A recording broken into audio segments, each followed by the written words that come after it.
There is a large platoon of Grenadier Marine stationed here. Leave no one standing.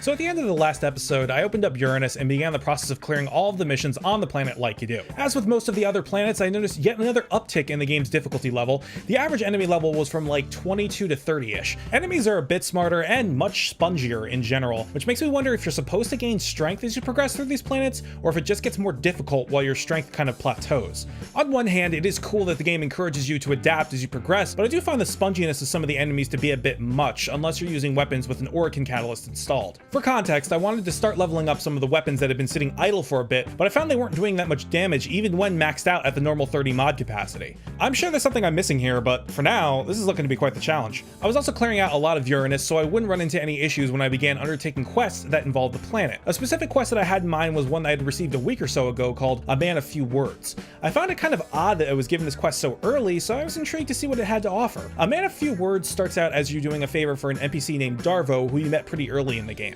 Darvo has a contractor who was captured by the Grenier during a mission, and now he's asking you to rescue them. So you land at the Grenier base and fight your way to the bottom of it to find the contractor. Oddly enough, despite being on Uranus, this quest actually has enemies that range from level 15 to 17, which was much easier for me. I wonder if the more significant story quests later down the road will feature lower level enemies as well. After all, games like Destiny 2 and The Division made their mainline campaign missions pretty easy so that the player could experience the story and then challenge themselves with the endgame content, so there is precedent for it. Just a thought. So you make it to the bottom of the base and break out a curious looking Grenier named CLEM.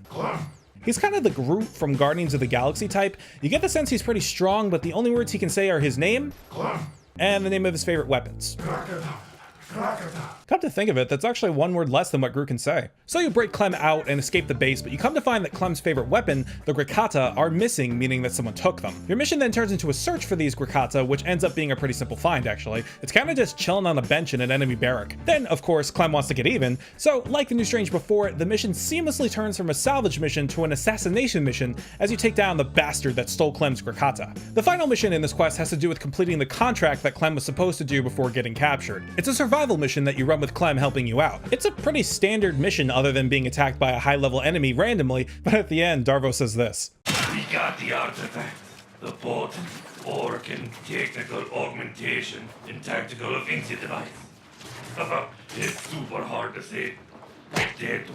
Right after this, I actually went back and equipped my Oberon Warframe, which had just finished being built. I didn't get to use all of this frame's abilities, but I do really dig the look of Oberon. It's a slightly more complex design than that of Mag or Rhino, and the default color scheme is pretty cool. Has kind of an Xbox 360 color scheme going there. Probably still gonna change it though. I only got to use Oberon's first ability, which is called Smite. Basically, you target an enemy and fire a bunch of radiation energy at it, causing a small explosion which can ricochet off of nearby enemies as well. I'm pretty excited to dive deeper into Oberon as it feels different in a good way. So with that, I continue to look into ways to make Rhino stronger. I looked at my mods and noticed that one of my slots didn't have the most optimal polarity, so I decided to use Forma to change it. A warning pops up, and I'll admit I only sort of half read it. I thought it was going to reset the level of the card that I'd equipped to that slot. Turns out it completely resets the rank of the Warframe.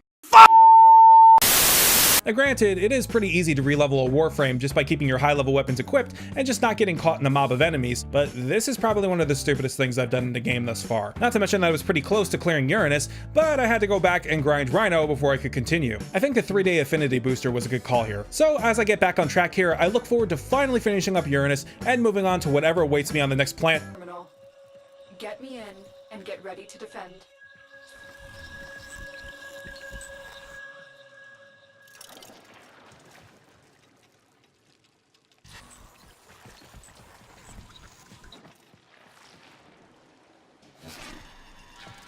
The fuck was that?